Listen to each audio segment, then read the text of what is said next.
You know, depending on who you talk to about the real estate market, it could be going up, down, sideways, backwards, what have you. Nonetheless, the data is the data, and in today's video, that's exactly what we're going to talk about is where are things looking in 2022? Let's get into it.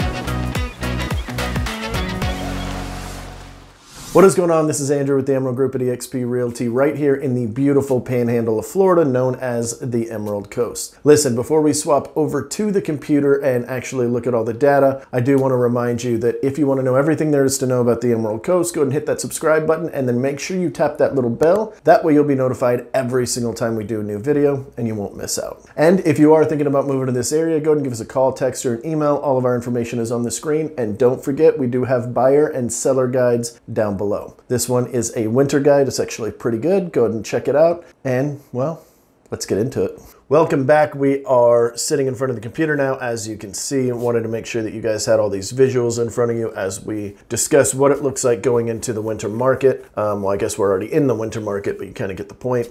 December sort of kicks that off. So, first off, when do most listings come on the market? Before we get into anything else, generally, we would start seeing the bulk of listings across the country around April, May, June, and that is the same here along the Emerald Coast. Now, this isn't a huge and insane, amount of listings, so it's not going to be a game changer for you guys that are looking to purchase. It doesn't matter if you're looking to purchase in January or April. Generally, you're going to have a pretty good option. Whenever there's not a lot of listings, there's also not as many buyers, so the overall options are going to be about the same in general. So this is the one year that it's actually looking, with COVID and how everything has panned out, that it's actually looking a little bit different. It's a lot of different homeowners are looking to go ahead and put their home on the market during the winter months, which is a little bit abnormal from what we've seen in the past. So this is from Jessica. I'm not gonna try to butcher her last name, Jessica Lautz. I'm gonna try to butcher her last name, apparently. Home sellers have historically moved when something in their lives has changed. A new baby, a marriage, a divorce, a new job. That's been true since the dawn of time, as far as I'm aware, at least since I've been in real estate. I don't think that's changed. But the pandemic has impacted everyone. And for many, this has become an impetus to sell and make a housing trade, right? And there's gonna be a bunch of small little quotes in here. I left them in just because I think that they paint a pretty good picture on where things are going, because we have been hearing, part of the reason why this video is out here, by the way, is we are hearing a lot of, oh, the market's crazy, it's going to go down, it's going to go up, it's going to go sideways. We just want to dispel any of that with the actual facts of what we're seeing. Of course, this is not a crystal ball. At any point, anything could change. World War III could happen, like crazy stuff could go down. Crazier things have happened before, but this is what it is looking like as far as we can tell. NAR also mentioned the pandemic. NAR is a National Association of Realtors. They do a lot of great studies for a lot of this stuff. And for any of you guys curious, about 3-4 months ago, I put out another video very similar to this. So if you guys want to go back and watch it, we'll throw it up there in the top right of your screen. A little gray box will pop up. But this one's going to be a little bit more accurate. But that other video does have some stuff that this one doesn't. So anyway, the pandemic likely spurred occupants to shorten their home stay, as a tenure in their home has increased down to 8 years from 10 years, according to this report. According to the report that they did. This is the largest single year change in home tenure since NAR began collecting such data in 1986. That's how long they've been collecting data. And we've watched the tenure. This is the amount of years somebody stays in their home go from about 12, which is where it's been kind of hovering for the last several years, all the way down to 8. This is a very good piece of information that we need, because this is showing a lot more movement. A lot of people are wanting to change, or, stuck in their home a little bit more. Maybe they're working from home. A larger batch of people are working from home. So this is changing their tenure. What does that mean for you as a consumer or as a possible purchaser? It generally means that there will be more homes to sell or to purchase for you down the road. And I'll go over that here in just a minute. This is a nice little graphic that shows what tenure has looked like for quite a while. Back from 1985, before the Lehman Brothers collapse in 08 or 07, whatever year that was, basically before the market shifted, the average was about 6 years, right? And then as that collapse happened, a lot of people got iffy, they got a little bit more scared, they want to put more equity back into their homes. Some of them were building that up, but most people came out of that around 2012 to 14, where they started seeing positive equity. So now you can see as it sort of increased, or as the tenure has increased over time, and it was hovering around 9 or 10. I've seen other studies saying it's about 12.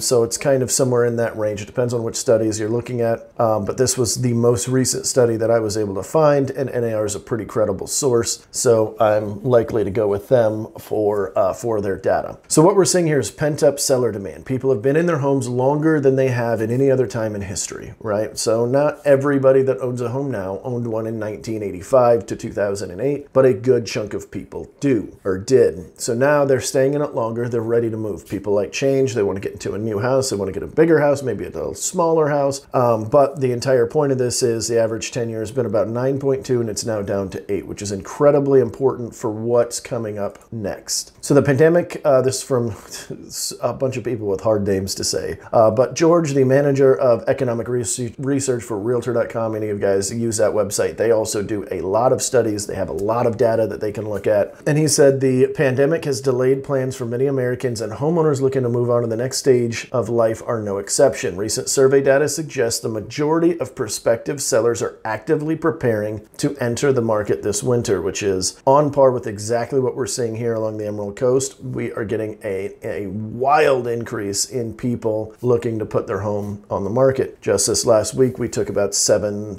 or eight listings, I think, something like that. So people are doing it, which is a little bit different than what we've seen in previous years. So for those of you looking to wait until the summer, you've actually got a very unique opportunity where a lot of home buyers that aren't getting this kind of information are not in the market. So now as more listings come up and there's not as many buyers, we only have this many buyers, this many listings, we start seeing that to where the negotiations are going to be a little bit more favorable for a buyer. Now, it's not going to shift the market, as I'll talk about here in a second, but it is going to give a very select few people a very unique opportunity, sort of, because we are going to discuss interest rates and housing prices in general here in a few minutes. And so that's going to throw a little wrench in some of it. But anyway, let's continue. So the majority of sellers entering to plan, majority of sellers entering the market in the next year plan to list in the next 6 months. 65% have just listed, 19% or plan to list this winter. Well, have just listed 95%, 65% plan to list during the winter of the homeowners surveyed, right? So 93% have already taken steps toward listing their home, including working with an agent, which is about 28% there. And then 36% of homeowners have researched the value of their home and others in their neighborhood, as well as starting to make repairs or decluttering. This does not mean that 93% of people are actually selling their home. These are of people that raise their hand to do this, which most likely skews the numbers a little bit, but I think it still portrays a pretty good picture to talk about, where you've got 36%, 1/3 of an entire population was basically stating, yeah, I'm looking at my home value, I'm trying to make upgrades, you know, in case we do want to sell. So Danielle Hale from the chief economist at Realtor.com says listing rose for the second week in a row, with our recent survey data suggesting that a growing share of homeowners and potential sellers eager to find new homes. There is reason to believe this may be the start of a welcome trend, especially as we move into the colder months. Another great indicator,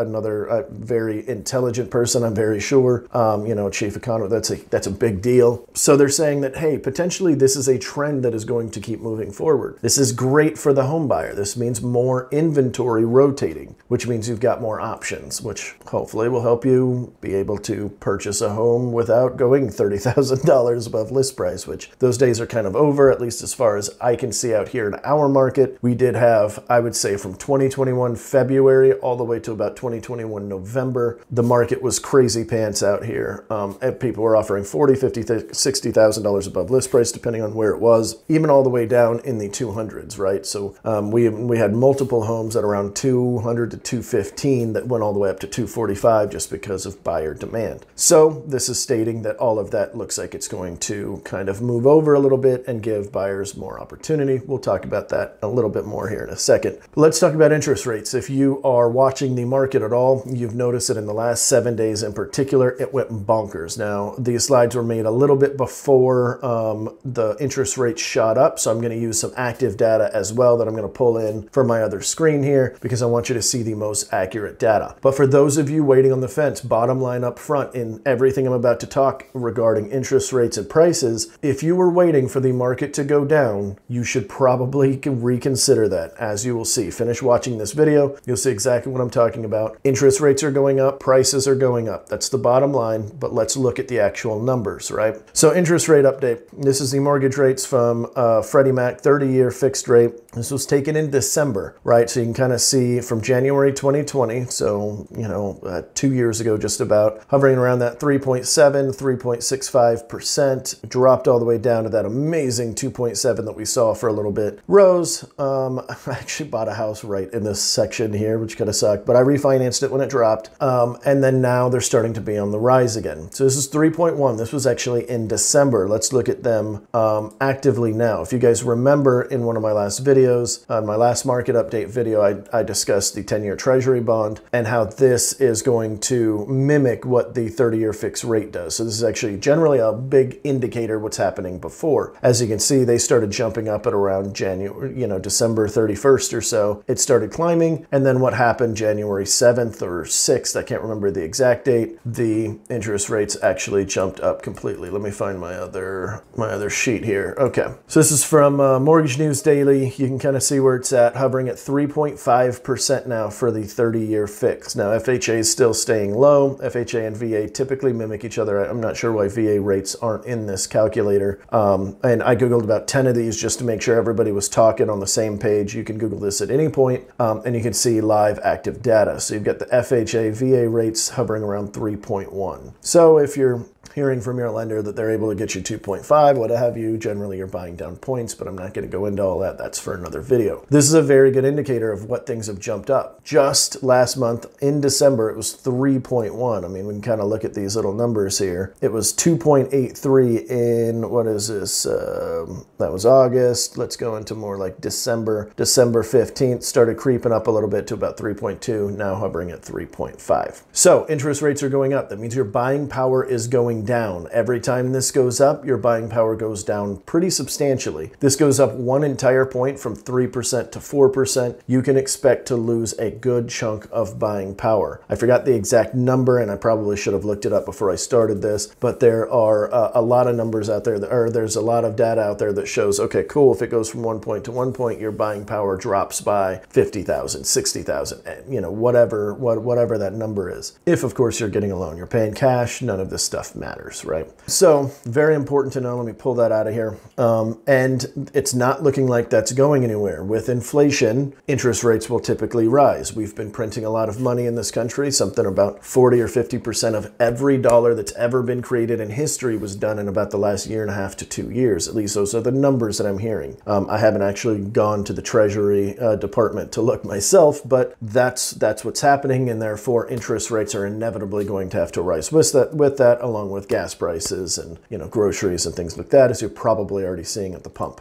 So let's look at some historical perspective just to understand exactly where we're at. In 2018, I mean, you kind of see these bars hovering around that 4 to 4.5%. 2016, around 3.5%. So we are still very historically low in the grand scheme of things. I know a lot of people freak out when interest rates go up. In fact, we typically see about a 3-month period where some buyers will stop trying to purchase a home when there's an uptick because they think, well, I'll just wait for them to go back down again. There's no data showing that it's going to go back down. I do not think the interest rates are going to go back down. It might tick down a little bit, but most likely it is going to continue to rise. I'm actually really surprised that we didn't see an uptick earlier as the Fed was tapering off funds from the 10-year treasury bond. That's exactly how this sort of thing happens, right? They start tapering off funds, interest rates have to go up to now counteract that. All right, so you can see historically where everything's at. 2020 was just a banner year for interest rates. I don't think that's happening again for a very long time. I could be wrong, but I'm just not seeing any indicators, and I don't see any of the economists or pros seeing any indicators either. But again, not a crystal ball, as I mentioned before. So let's talk about home prices. This is what it's looked like since 2000 all the way now. You can see either the appreciation or depreciation. This is very important because home prices are not dictated by raising mortgage rates. It's what a lot of people people say, well, oh, interest rates are going up, housing prices will go down. That's absolutely not been historically accurate. Do not put that in your head. A lot of people do it. I hear it all the time. It drives me bonkers. There is absolutely no correlation. As you can see here, this bar is the interest rates of where it is whenever it's rising, you know, and then wherever it's dipping. It's not necessarily correlating with the rise of mortgage rates. So, I mean, there'll probably be a slight impact as normal, but not, you know, anything dramatic. You're not going to see the $350,000 home down to $300,000. It's just not there. So the only depreciation we've had, of course, is the start of the housing crash in 2006, and then everything else that followed on from there. And then it started gaining again around that 2010, 2011 timeframe. With interest rates being super low, they still rose as prices rose as well. So just because interest rate is rising does not necessarily mean the home prices will be rising with it. All right, let's go ahead and take a look at this. Mark Fleming, chief economist from First American, says house price appreciation is resistant to rising mortgage rates primarily because most home sellers, would rather withdraw from the market than sell at a lower price, a phenomenon they refer to as downside sticky. I've never heard that term before. Basically, what he's saying is exactly that. Whenever the interest rates, or, you know, if the interest rates are to bump up and people think that the price is going to go lower, most home sellers are just going to go, I'm just not going to sell. So that's why the home prices will generally stay sticky, as they're saying, right? It's going to stay right where it's at, because if not, they're just going to withdraw. And then what's that going to do? It's going to lower inventory, which is going to raise prices. Rinse and repeat. Very simple idea in theory, but if you're not thinking about it and you're just headline reading, you're probably going to miss out on all the actual data here, right? Sorry, I'm putting my nerd glasses on for this video. I should have said that earlier. But home sales not impacted by rising mortgage rates. Again, we're going through this except for the housing crash of 2006, which is the only time we saw interest rates rise as prices fell, right? Again, same kind of stuff we're saying. I'm not going to go over this in too much more detail because, well, we're already beating that dead horse, right?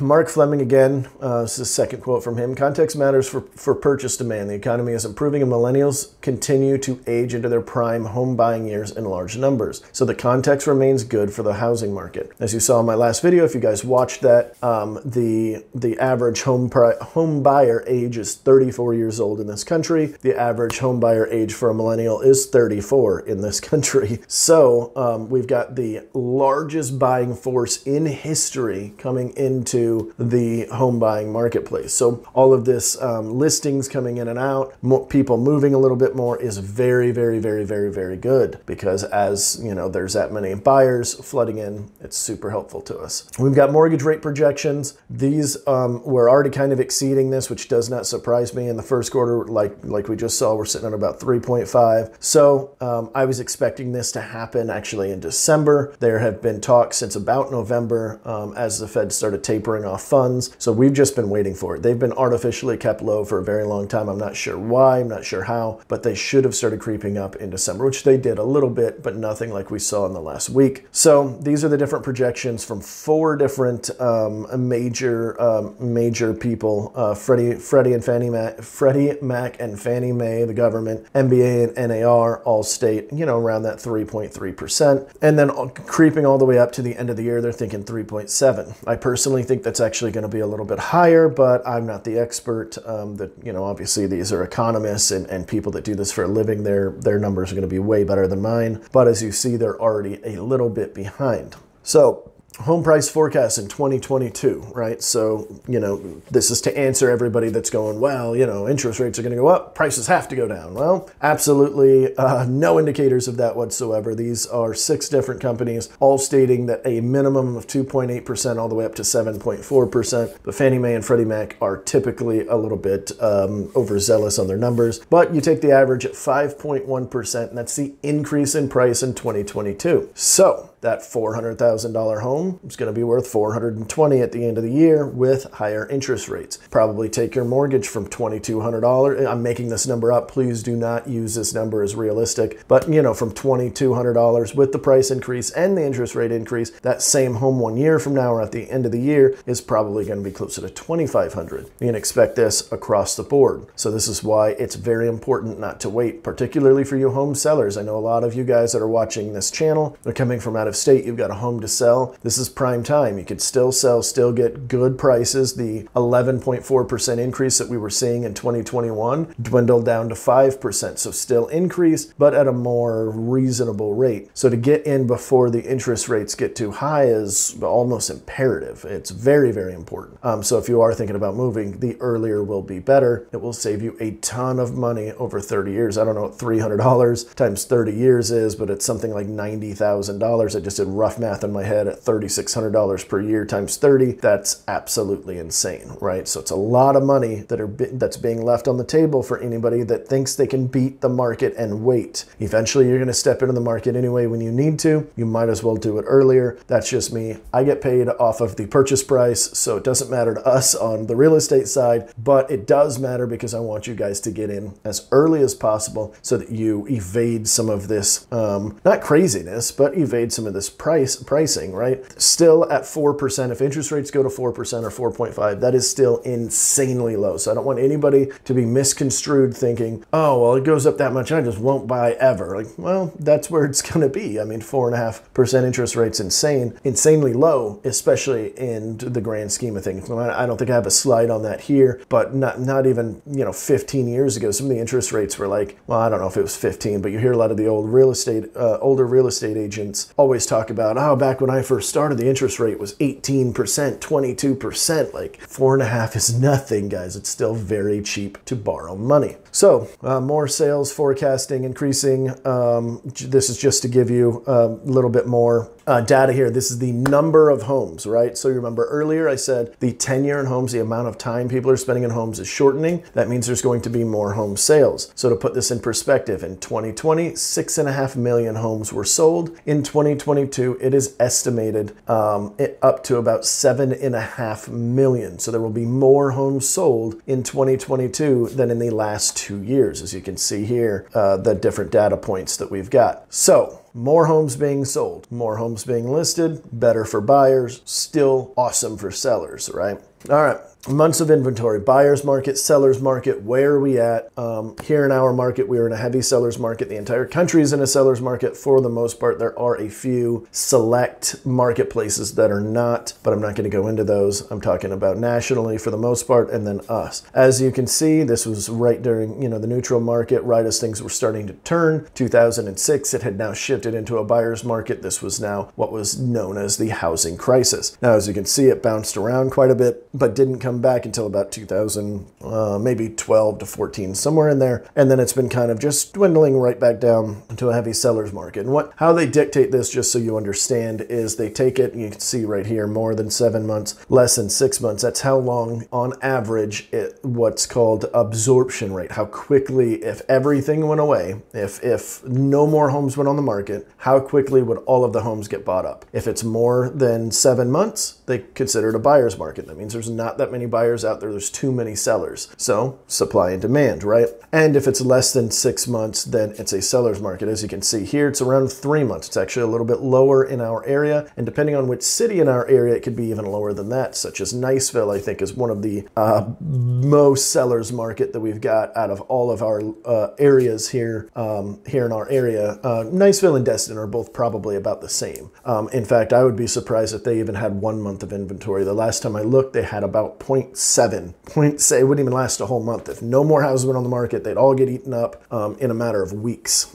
So that just shows how heavy of a seller's market it is. When it's a heavy seller's market, that's when prices start rising, or sellers have a little bit more control. So expect to pay pretty close to list price. As I mentioned earlier in the video, we've got a home buyer guide down below. You can go to our website, type in your information, it will email it to you. If it is not up yet, because I have not added it to the website as of shooting this video, if it is not up yet, go ahead and give us a call, text, or an email. Just say, hey, I'm looking for that buyer's guide, with a quick text or call, whatever, or an email, of course, and we will get that over to you as quickly as possible. It's great. It's like 20 pages long. Spent a ton of time on it. So just make sure if that's interesting, or if you want to get a buyer's guide like that, or a seller's guide if you're thinking about seller, it is great information. But point is, seller's market. Okay, that's where we're at. Now let's talk about pricing in general. We've got 111,000 and some change potential growth in household wealth over the next 5 years based based solely on home equity if you purchase a $350,000 home in January of 2021. This is last year, right? So these are kind of the numbers that they're showing you. At a $350,000 home, for those of you that own one, as of last January, they're expecting it to be about $461,000 by 2026. There's no other indicators showing that this is going to go down. Again, if you watch my last video, I go into this a little bit more detail, but this is what the prices are going to look like. So for those of you waiting till the market shifts, it's not forecasted, at least not in the next 5 years. And most people that are looking to buy now, if they're going to wait, they're going to, want to wait until it drops. It just does. It's not showing any of that,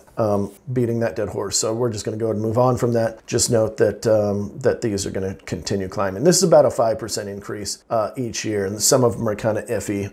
Again, look at my last video. I go into it in a little bit more detail. So again, we've got the winter 2020 buyer and seller guides available. I think this is my last slide. Nope. Yeah. I'm not going to go over this last one.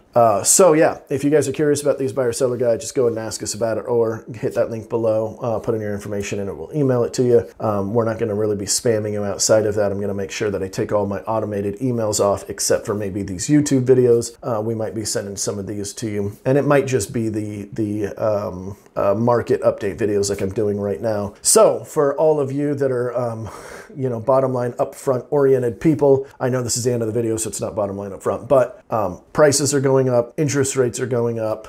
It's not going to be anything outrageous and crazy, but it is going to hurt buying power. The house that you can buy now, the house that you can buy in 6 months are not the same house at all. Obviously they would be off the market, but I mean, like, as a whole, the beautiful thing that you're seeing at $350 right now is not going to be at $350 here in 6 months. And even more so, if you were getting a loan for the house, your payments are going to go up fairly decently because of the interest rates going up. So hopefully this was helpful to you guys. I know this is not super fun information, as a lot of this channel is just about the area and different fun things to do. It's very important to me that everybody is educated when they come to us. We do a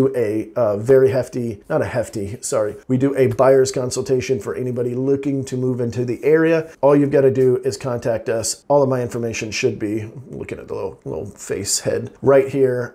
Actually, I'll move this out of the way because I think it's generally, now it's like below me. So all of our information is there. If you've got any questions, if you want one of these guides and you're not ready to talk to an agent yet, that's perfectly fine. What we do is we have one of our admin actually answer the phone. She takes care of everybody. She does all of our client services, so she'll definitely help you there. He or she, I don't know, if down the road, people leave jobs and stuff, you never know. But as of right now, one of our admin will take care of you. You can call in with any questions. She can route those to us, or of course, if you are ready to talk to an agent and get that buyer consult started, we do it via Zoom, we do it in person, however you want. That is the best way to get some more of this information. It's not dry like this. It's actually more, hey, this is what's going on right now, today. Like yesterday, this happened. 2 weeks ago, this happened. This is what we're seeing right now. And then of course we go over your home needs, we go over what you're looking for, we go over what your strategy is. If you're an investor, we've got a different consultation for that. We've got a ton of different ways to help you guys. That's what we're here for. One of my biggest things when it comes to purchasing a home is education. You have to be informed when you're doing this. If you step into the market ill-informed, you are putting a very bad foot forward. So when I first started real estate, I vowed that we were never going to do that to any of our people. So that's exactly how we work. If you have any of that you want done, again, all my contact information is below. And that is all I've got for you guys for this video. Thank you if you stuck around this long. I would love to hear what any of your thoughts are. Good, bad, or ugly, go ahead and put it down in the comment section below. I love chatting with you guys. If you guys get a response back, it's coming straight from me, even if it's on one of AJ or Andy's videos. And look forward to the channel. I think we're going to have somebody else starting some videos here soon, so you get to see another one of our lovely faces. And well, that's all we got for now. Thanks, and let us know if you have any questions. See ya.